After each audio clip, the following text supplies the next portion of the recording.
Welcome to the 24-hour conference on global organised crime podcast from the Global Initiative Against Transnational Organised Crime. I'm Jack Megan-Vickers. The 24-hour conference on global organised crime took place online in November 2020 and was organised by the European Consortium of Political Research Standing Group, the Centre for Information and Research on Organised Crime, the International Association for the Study of Organised Crime, and the Global Initiative Against Transnational Organised Crime. Hundreds of academics, researchers, journalists and others from around the world gathered together to present and discuss the latest research in organised crime. We've selected just 14 of them for this podcast series, but I would encourage you to head over to the website oc24.globalinitiative.net where you can find recordings of other sessions. In this episode, you'll hear the session Urban Violence and Militarization in Brazil.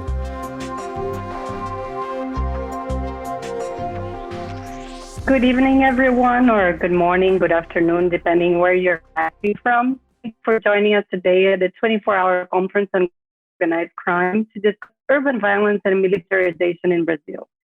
My name is Flavia Catanari. I'm a violence prevention and social development specialist, and I'll be moderating our panel today. And our discussion is very timely. The most recent data from the Brazil Forum on Public Safety shows that in 2019, we had almost 48,000 homicides in the country. While this represented a decrease of almost 18% when compared to 2018, police brutality has also increased substantially over the past 2 years. In 2019 alone, over 6,300 people were killed by police operations. This number represents 13% of the total number of homicides in the country. And this may go up in 2020. Just in the first 6 months of this year, law enforcement was responsible for almost 3,300 deaths, also 6% higher than what we had the months of 2019. So much concern that police abuse would further increase during the pandemic that in early June, the Supreme Court prohibited police operations in favelas of Rio de Janeiro during COVID quarantine and lockdown measures. And despite that, just in October, the police killed 63 people in Rio, 425% increase when compared to the same month of last year. But police brutality is not something new in Brazil. Unfortunately, we have had thousands of stories like George Floyd, and several of them also caught on tape over the past several years. But why is this the case in Brazil? Why do we have so much urban violence, so much police violence? What is the government doing in that regard, and how is that impacting this trend? And what other policies do we have in the country to contain and prevent organized crime and urban violence?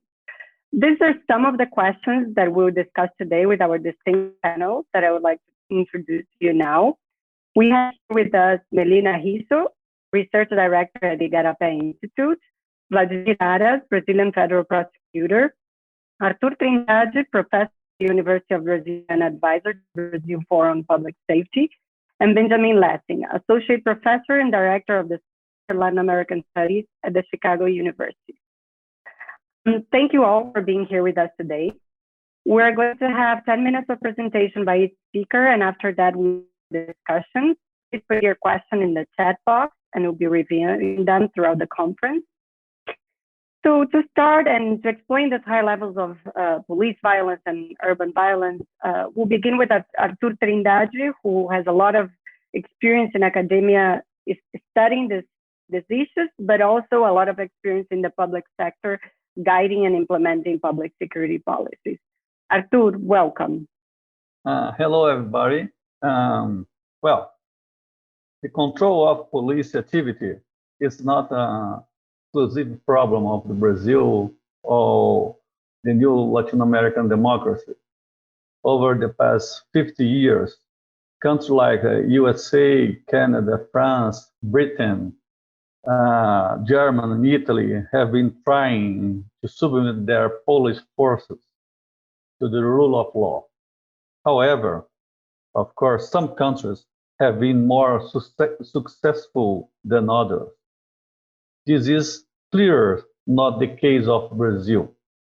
The question is why it's so difficult to control police violence. I will try to answer this difficult question addressing three different aspects. The first of one is the cultural background. We cannot discuss police violence in Brazil, police brutality in Brazil, without talk about inequality and racism.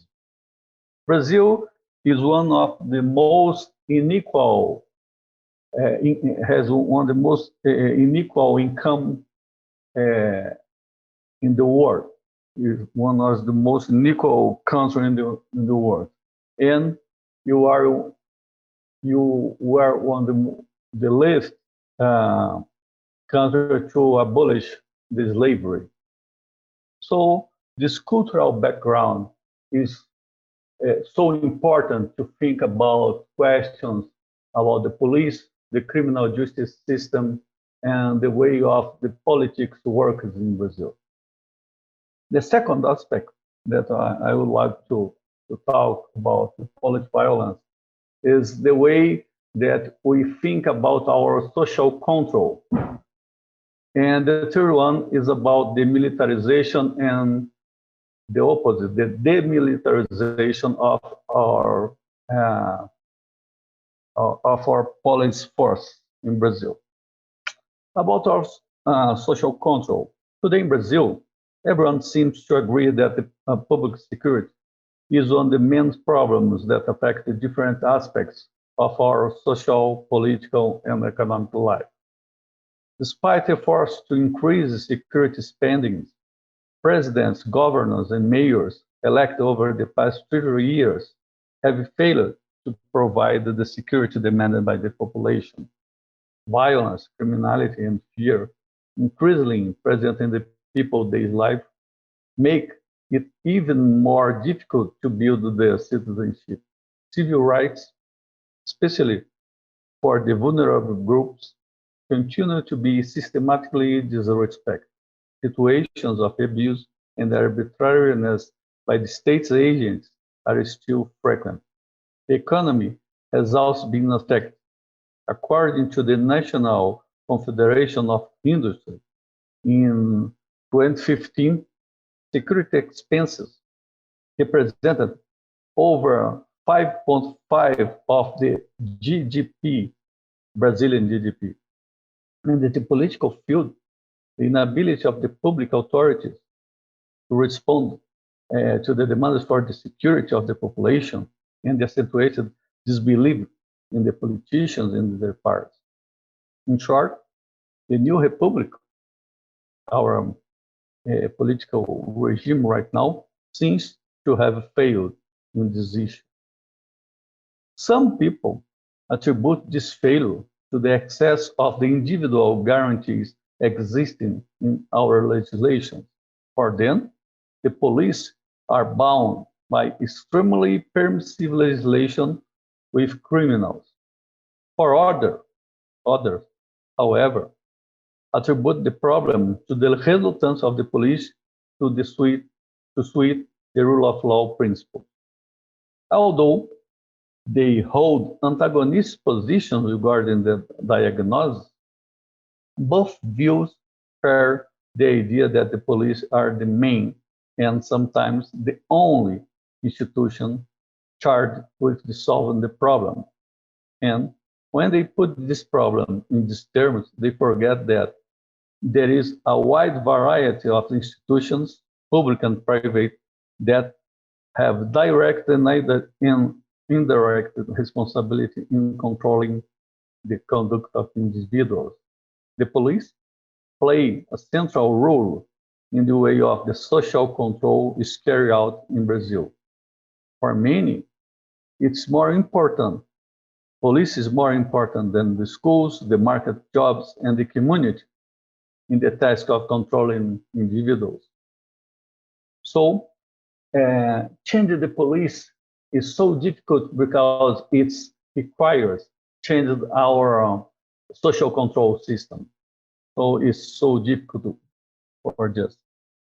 The third aspect that I would like to talk about this is exchanging in some organizational aspects of the police.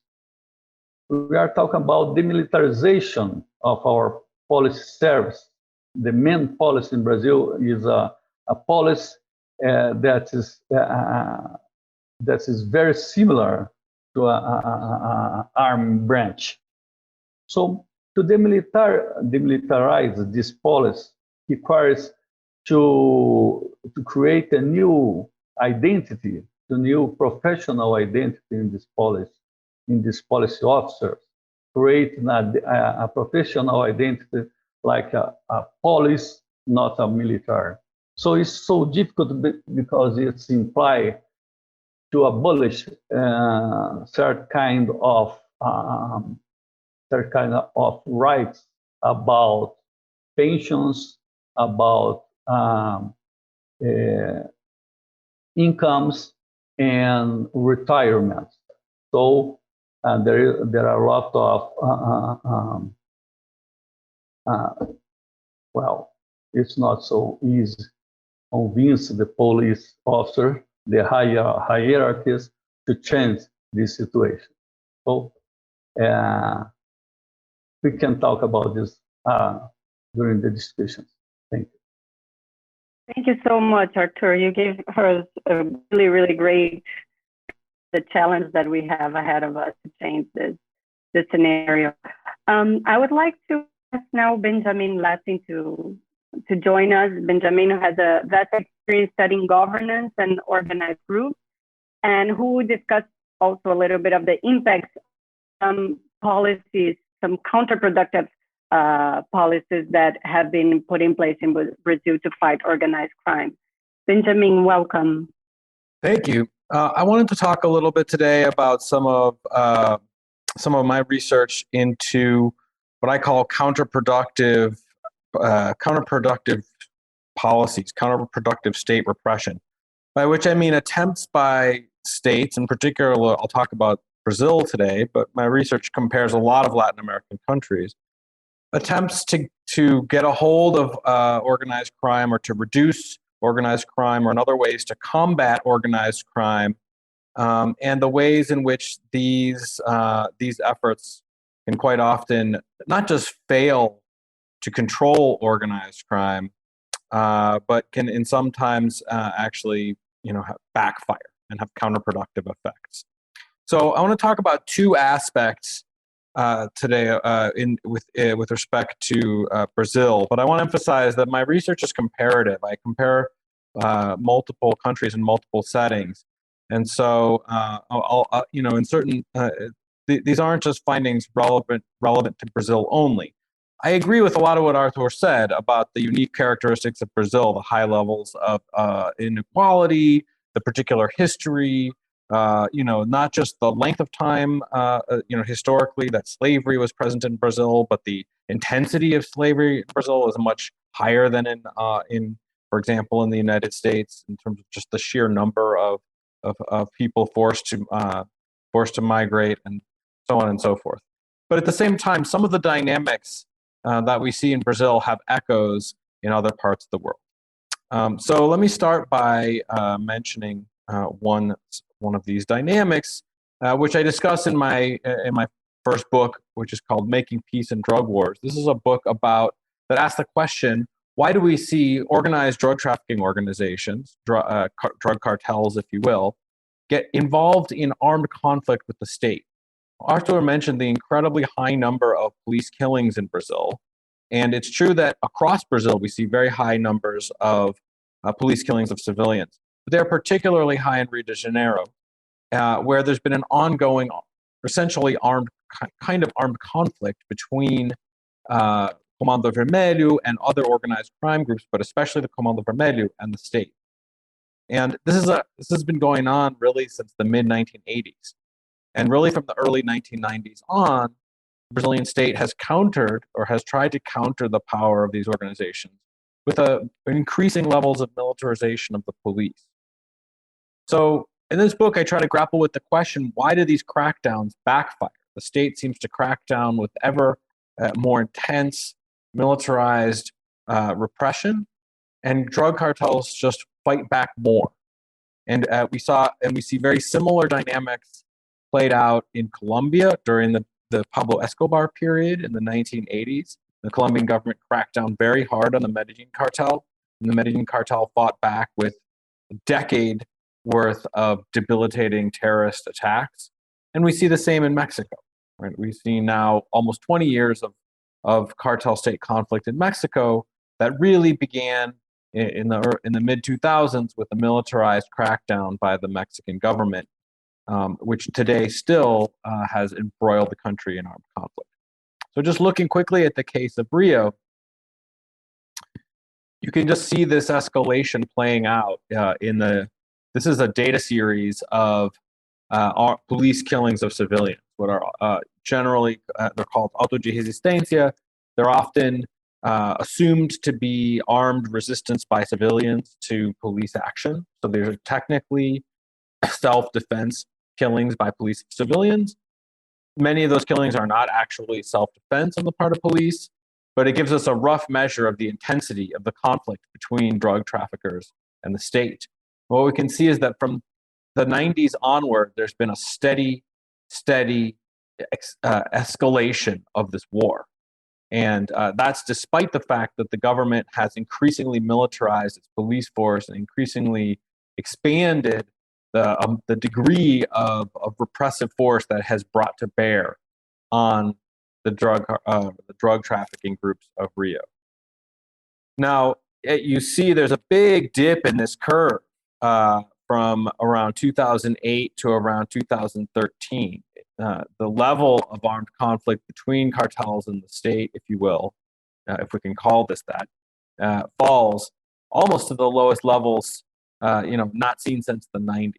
That corresponds to the pacification UPP program period in Rio's history, and beyond that particular program, in about 200 favelas, a general approach on the part of the government aimed at minimizing violence. It was a deliberate policy on the part of Rio State government to focus on minimizing armed conflict, minimizing armed violence on the part of drug traffickers, with the de-emphasizing the goal of destroying all drug trafficking, what have you. So that was a very important moment. Fortunately, that policy began to sort of erode in the mid to late, around 2012, and at this point has essentially been rolled back. I mean, there still exists technically sort of UPP policing units. I see them around, but they're not really practicing the kind of conditional approach, what I call a conditional policing approach, that they were practicing in the heyday of this program from 2008 to 2013. What do I mean by conditional approach? It's when a government says, look, we're not trying to end the drug trade per se. What we're trying to do is dissuade drug cartels from being violent. We're trying to dissuade organized crime groups from resorting to the most violent and disruptive activities. And when you fight a war of deterrence, you need to hold something in reserve.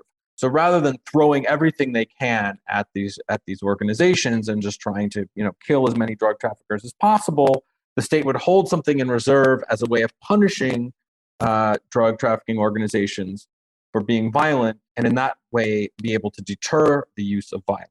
And this was effective for a while, but was very difficult to maintain politically, because when you do this kind of conditional policy, very easy to get accused of turning a blind eye to drug trafficking. My book, I talk about how similar policies worked for a little while in Colombia, but also fell prey to political considerations, and how attempts to reform drug policy in this direction in Mexico during the Calderon presidency also failed. There was attempts to make Mexican drug policy look a little bit more like the UPP policy and focus on the most violent drug cartels. But those reform attempts from within government, from within the government's own security agents, were attacked on a political basis, precisely by figures like Garcia Luna, who now we know were actually potentially involved with the cartel de Sinaloa.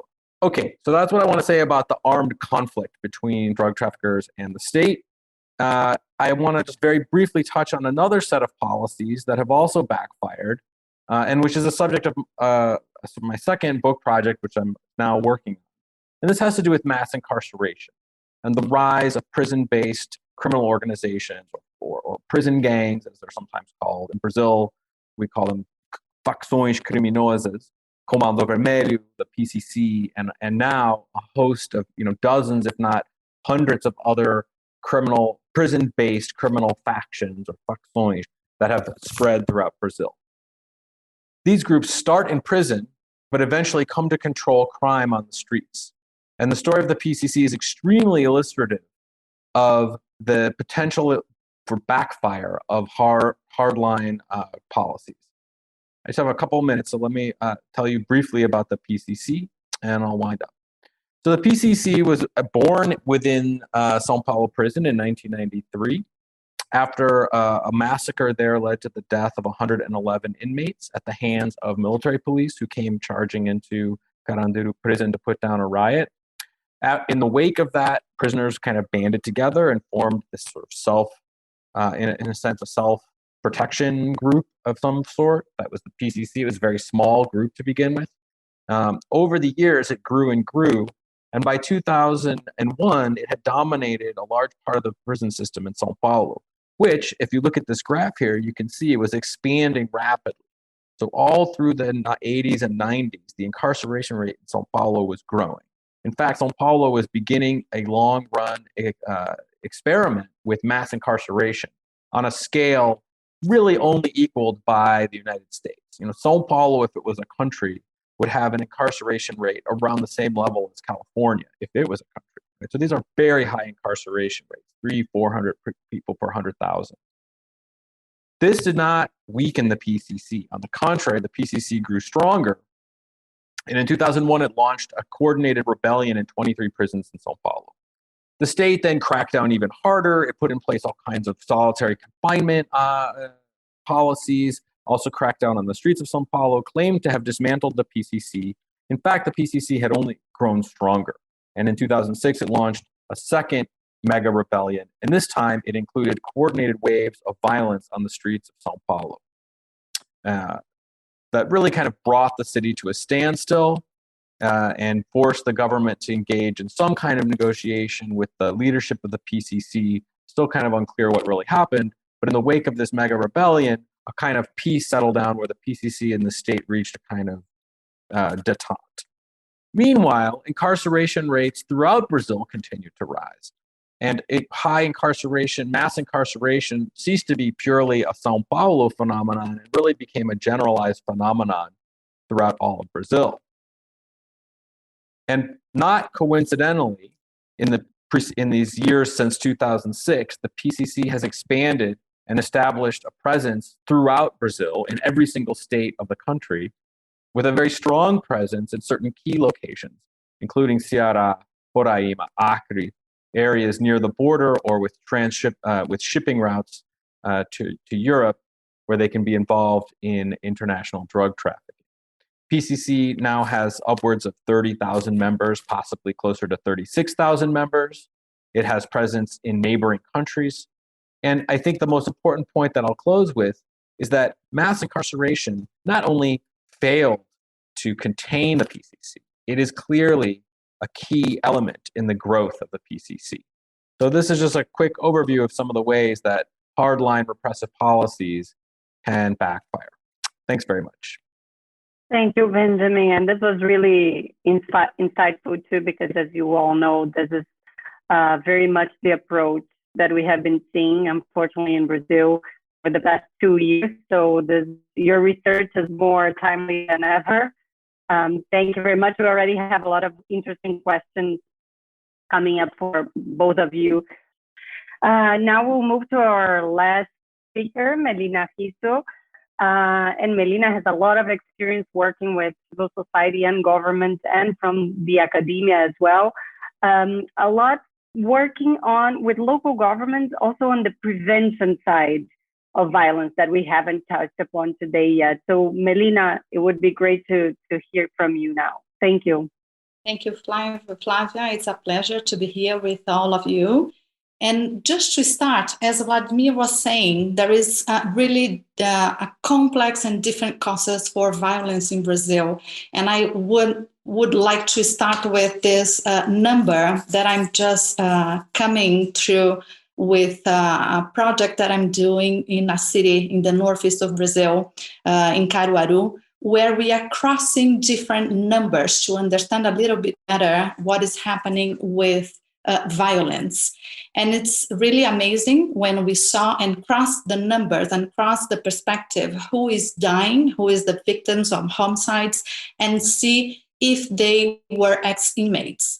The number that we reach there when we cross all these numbers is that only 8% of the victims of homicides in the city of Caruaru are ex-inmates. So it shows that the violence, the urban violence in Brazil, it's much more complex than just looking at the prison-based organization, crime groups, as Ben was explaining. And this is a really huge problem in Brazil. But I'd like to address some other parts and some other programs that we should really focus when we are looking and understanding urban violence in Brazil. Maybe prevention policies are the missing part of a comprehensive approach to public security. And as we saw with Arthur's presentation, we are moving to a more militarized perspective in Brazil. But it's really important to see what cities are doing and what they can do. So first, when we see the first consistent policy in terms of city participation in public security was the municipal guards. We can say that they are a municipal police, but with restricted functions. And since the beginning of 2000, there has been a growing number of municipal guards all over Brazil. According to IBGE, in 2015, there were 1,000 guards in the country, with more than 99 people working in this kind of forces. And of course, most of them were constituted as uniform policing structure of a civilian character, but they mirrored at military police organizations. And most of the time, they are led by professionals from these forces. And this has huge implications in how they are dealing and what they are doing in their day-to-day work. In recent years, we have seen some guards being repositioning themselves and assuming a preponderant role in application of administrative sanctions, and also participating in overall urban control by using public safety impact studies to inform their activities in violence prevention program, and as well as the school violence prevention programs. The other good role that they are taking part in is in the domestic violence cases, such as creating Maria da Penha patrols and schooling patrollings, and they can be preventing different kinds of violence that also happens in the city and then lead to lethal violence that we are seeing in the cities. The other thing that we are looking when analyzing what are the roles that cities are playing in safety and security policies are their strategic planning, doing some planning and coordination and governance, working all together with police forces and also with Ministério Público and the justice system to solve some of the problems they are seeing in the local level.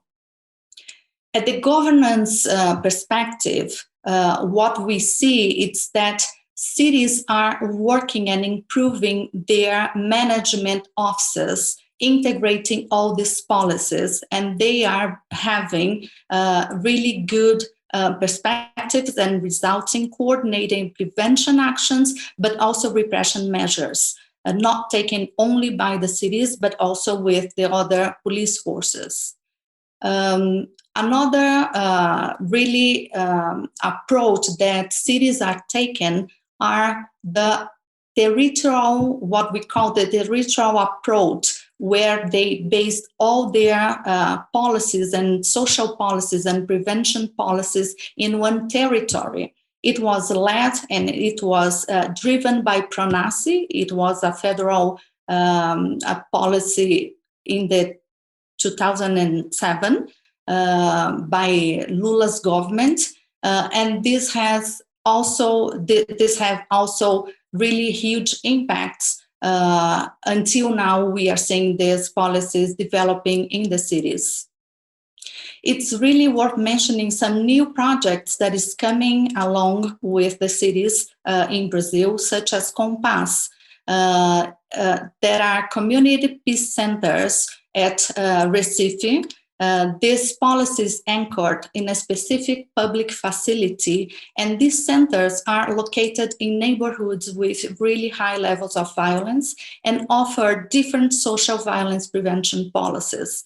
The results that Compass are having, reducing violence and providing different perspective of prevention policies to the communities are really amazing. And this relates to what we are seeing, that how the state should fight or should provide different policies to reduce violence and not just police forces in these communities. Another one that is really worth mentioning, it's youth programs that are becoming much more targeted at youth, at people at high risk. For example, the city of Canoas and Pelotas are doing one program that is called Cada Jovem Conta, it's Every Youth Counts, that they are aimed to youth at the education system with low school attendance, learning difficulties, and who have parents imprisoned or with history of drug abuse.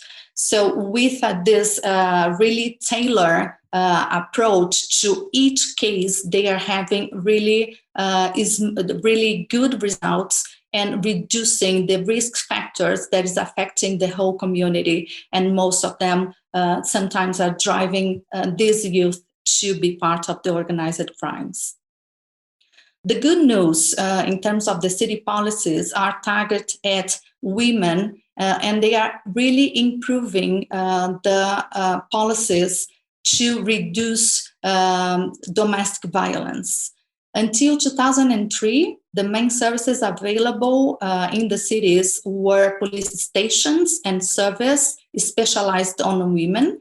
But since the creation of the National Secretariat of Women's Policy by the federal government and the approval of Maria da Penha law in 2006, many cities have setting up their own secretariats and implemented really good policies for prevent human violence, and set up networks and programs to address gender-based violence. According to the Ministry of Human, Family and Human Rights, Brazil has had in 2015 at least 239 cities with services dedicated to prevent human violence against women. And one thing that we notice when looking at these programs, it's the role that federal government has in inducing this kind of policies in Brazil as a whole. Since the beginning of 2000s, with the first and the second national public security plans, we saw the improvement and the increase of the numbers of guards and municipal plans in different cities of Brazil. And also with PRONASSE, we saw different territory approach and different programs such as Women of Peace and Protected and Territories of Peace. So federal government has a really important role in inducing such policies. And besides the fund, they also provide capacity support and training that is really important, since many cities do not have a strong capacity to formulate such policies. So when it comes to federal government is doing under Bolsonaro presidents, we have to be really careful about what is going on in the country right now. The present obsession with firearms has a huge question when we investigate how it's going to affect municipal guards, especially in these municipal elections that we have in next Sunday. There is a lot of proposals for the candidates for mayors to arm their guards. And this could be a really problem when we look the increase of police violence in Brazil, especially when we don't have social controls put in place to control the violence of police, and especially the guards that are more fragile than police forces.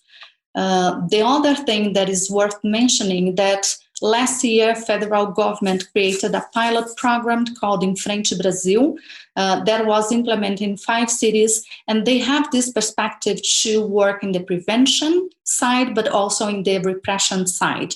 Unfortunately, it was just for 5 cities, and it's not developing as well as they should be, and they haven't been learned from previous experience that as they had. And so as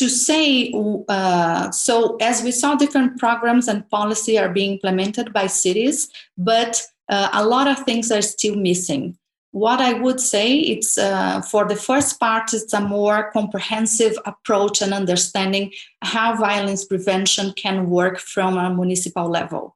When cities have this approach, looking at the urban intervention as also in the social policies that can implement, there has been a huge gap in how cities are seeing their role in the safety and security perspective as their responsibility. But also I'd like to call the attention for one perspective, that is the regulation of land use, for example. As we've been seeing in Brazil, criminal organizations are expanding their business to land use exploration, for example. And in this regard, municipal and cities, they have a huge role in doing this, regulating the land use and how everything can be set besides the criminal justice system. So there is a regulatory power in the city's perspective, in the city's role, that they need to implement in order to reduce the power of the organized criminal groups that are acting much more in the cities, at least in these trends that we are seeing around Brazil and around different cities. So I let forward the questions so we can still discuss different perspectives. Thank you so much, Melina. And this was very, very useful. I guess by now you have all seen how complex the context that we're dealing with is, but we have also heard about lessons learned from policies that have not worked, and some that are promising, and some things that we should be doing. So there's a lot of questions here. I will start. There's a lot of interest on the PCC. So I'll try, Dr. Lessing, to sort of add them together for you. Sure. So first of all, there's a question on the extension of the PCC inside and outside Brazil. Questions on to what extent it has gotten to Europe or other areas, and if you think the PCC has transformed in a new generation of cartels. This question is from Carolina Sampo from Argentina, and just one more on the PCC. No, I think we can start with that one. People who study organized crime, scholars of organized crime, as well as people who work, as Vladimir does, as in prosecuting organized crime, get very deep into the question of sort of, is this a mafia, or what kind of mafia it is, and trying to categorize different criminal groups. And people get very invested in different categories. Is it a third generation gang, or is it this kind of?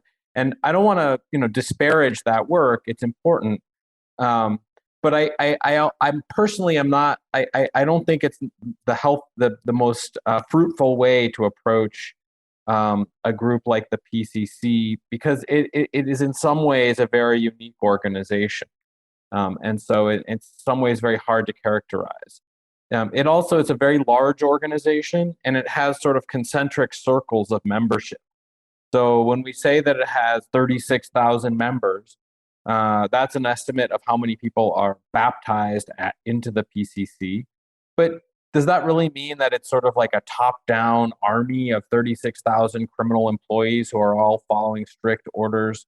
Probably not. Probably some of those people are sort of autonomous and have linkages to the group, but maybe aren't necessarily following orders all the time. And when we think about it as an expanding organization with its fingers and in different countries and moving into Europe, moving into neighboring countries around Brazil, what do we mean by that? Well, I mean, again, I think if to get a full picture, you want to talk to prosecutors, you want to talk to journalists, you want to talk to people on the ground.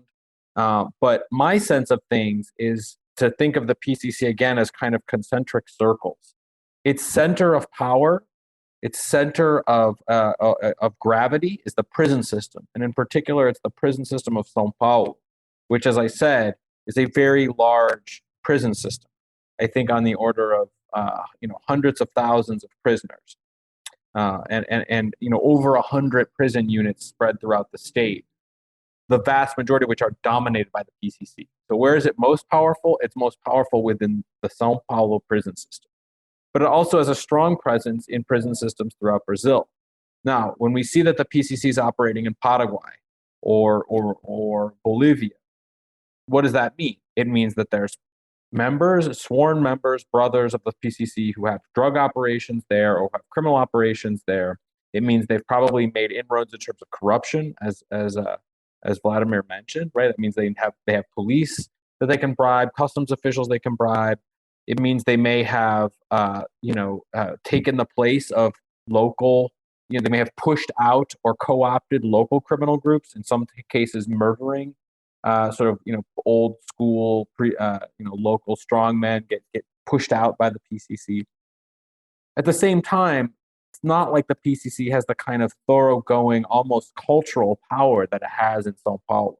So in my research going around to different states of Brazil, I found when you go to places like Fortaleza or Rio Grande do Norte or Amazonas or Santa Catarina in the south, places where the PCC has a presence, but it's not the kind of dominant hegemonic presence that it has in São Paulo.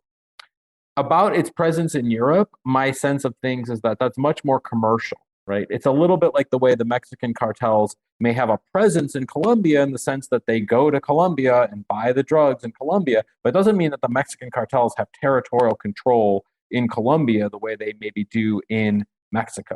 Similarly, the PCC may have some commercial interests in Europe or even in Africa, but they don't have that kind of thoroughgoing social control that they have in Brazil, and in particular in São Paulo, that comes from, thoroughly dominating a prison system in a place where the incarceration rate is so high that people on the street are constantly shuffling through the prison system and being socialized into the system where the PCC is so dominant.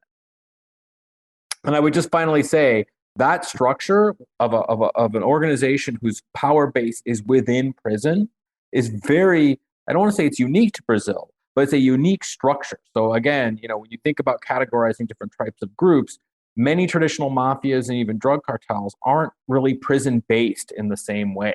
They may have the ability to run their businesses from prison, but they're not drawing their source of power from the prison masses the way that Brazil's criminal organizations like the Comando Vermelho and the PCC, the way that they draw their power from the prison masses. Thank you so much. And actually, we did have two other questions that I think you just answered from Camila Braga. She had actually asked if there was any organization of this type in Latin America or elsewhere, and I think you just answered that. And also, Thiago Uli had asked if PCC had also control over territories outside of prison, which I think you also explained, just in case you wanted to add something.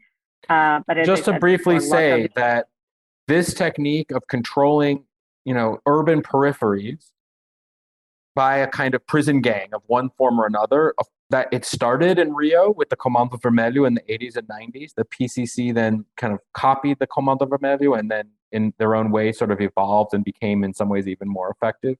But it's also a phenomenon that we see in El Salvador and other Central American countries with the Maras, right? These are prison-based organizations that have incorporated street gangs into a prison-based structure, and they dominate urban peripheries, low-income neighborhoods throughout Central America. And it's even something that we see in the U.S., although to a much less, a smaller degree or a less intense degree.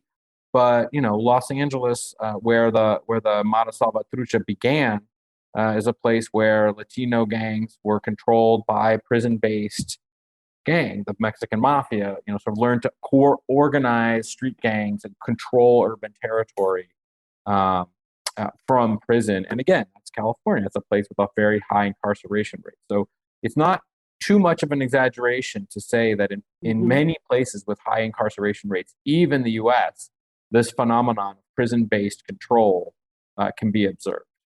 And if I may add something to what Ben is saying, we have to understand that especially in Brazil or in São Paulo where PCC is, or sometimes where some organized groups in Rio, they provide some of the policies that the state, the lack of the state, it strengthened their presence in these communities. So we have to think it's, of course, like the prison and the mass incarceration strengthened these groups, but also the lack of the presence of the state in these peripheries that also has played a role really important in where they expand their power through their communities.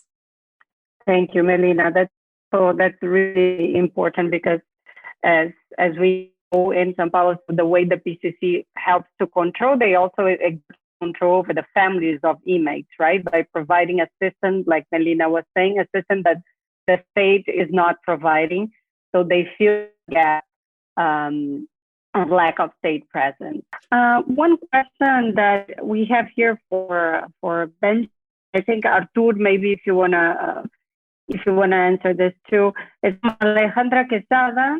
It says, according to the latest book of Dr. Trejo, these problems arise due to the gray zone. Okay. How is it possible to transition to a conditional approach with a corrupted police? Artur, do you want to start, or do you want me to? Let me I'll say something quickly and then I'll pass off to Artur. Okay.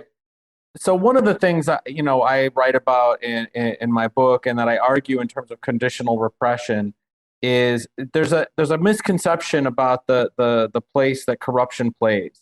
We often think that corruption is an alternative to sort of getting serious about crime. So these crackdowns are often portrayed as simultaneously cracking down on crime itself and also cracking down on corruption. You saw this a lot in Mexico, right? So you saw this notion that the PAN under Calderon was going to finally get serious with the drug traffickers, whereas the PRI had always had these corrupt deals. And so they launched this very militarized crackdown.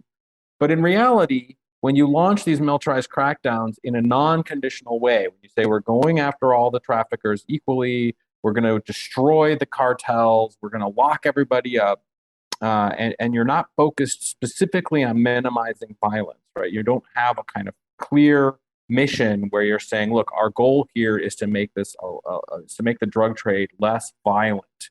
And you just say, we're going to come and kill all the drug traffickers or arrest all the drug traffickers or crush the cartels. It not only gives the cartels an incentive to fight back, as we've seen in Rio, but it also gives corrupt police more extortionary power over the cartels. If you hand police power of life or death over drug traffickers, so they're able to just go in with military weapons and kill as many drug traffickers as they want, with impunity, it also gives them the power to not kill the drug traffickers in exchange for bribes. And even if the police aren't particularly corrupt, right? Even if they would like to be honest, the fact is they're going up against cartels with millions and millions of dollars who would gladly pay, millionaire bribes to avoid being shot and killed or dragged off to prison. And so even non-corrupt police forces can become corrupt when they're thrown into this kind of war. Now, that doesn't, in my view, that's a separate question from whether you're doing conditional repression. When you send in police and you say, look, the job of the police here is not to end the drug trade or seize as much drugs as possible. The job of the police is to deter organized crime from engaging in the most disruptive forms of violence. Then the ability to extract bribes in exchange for not doing millionaire drug busts is reduced. And so I think I'm not saying that the issue of corruption is an easy one to solve, but I think the idea that you're going to solve both corruption and drug trafficking with one single policy is very misguided. And often you end up in a situation, I think was what we see in Mexico now, where violence got worse. You didn't end the drug trade by any means. You still have a huge drug flows going through Mexico. And frankly, corruption isn't much better than it ever was. As I said, we now know that Garcia Luna the whole time was probably in cahoots with El Chapo. So not only did they not reduce the drug trade itself, not only did violence get worse, but it's not clear that corruption even got any better. So I think the goal again of conditional repression is to focus on one of those problems, the most tractable in my view, which is the most extreme form and disruptive forms of violence, and try to focus on minimizing that, and maybe taking the other things a little bit slower and not making them the overarching goal of drug policy. Well, I'm totally agree with Ben. Melina told us an example in a small city in a northern part of Brazil. That's important. The most part of the police violence and the police deaths is not against the gangs, the PCC members or the factions. It's against the young Black people in the neighborhoods, poor neighborhoods. That's different. And I think, yes, we are talking about two different problems. And of course, this problem, there are some connections, there are some links, but there are two different problems. The problem of the police background, the militarization, the way of the police do their job, the lack of control, the police, the way that police deal with the young people in the neighborhoods, in the peripheries, is a problem. And now we got other problem. The PCC, the factions, the organized crimes, the borders, the international crime. So there are two problems. There are other problems also in Brazil connected to the criminality, gangs problems. These problems are connected. Of course, they are connected. Of course, there is some connections. There are some connections among these problems. And where there are these connections? These connections are in the culture. These connections are in the state, the way that the state deal with the crime, the way of the state, the criminal justice works, the way that our society think about the police, and the way of the police think about their job. But there are different problems. There's connections, but we are talking about different things. I totally agree with Ben and Melina that we are talking about different problems. Thank you very much for a great panelist for joining us today, and thank you all for watching. And this was a very, very interesting discussion, lots of challenge and lessons learned, and thank you so much. You were listening to Urban Violence and Militarization in Brazil. If you'd like to get more information on this topic and the speakers, head over to the conference website, oc24.globalinitiative.net. There you can also find videos of most of the talks, including a number of discussions that are not part of this podcast series. This was the 24-hour Conference on Global Organised Crime podcast. I'm Jack Megan Vickers. Thanks for listening.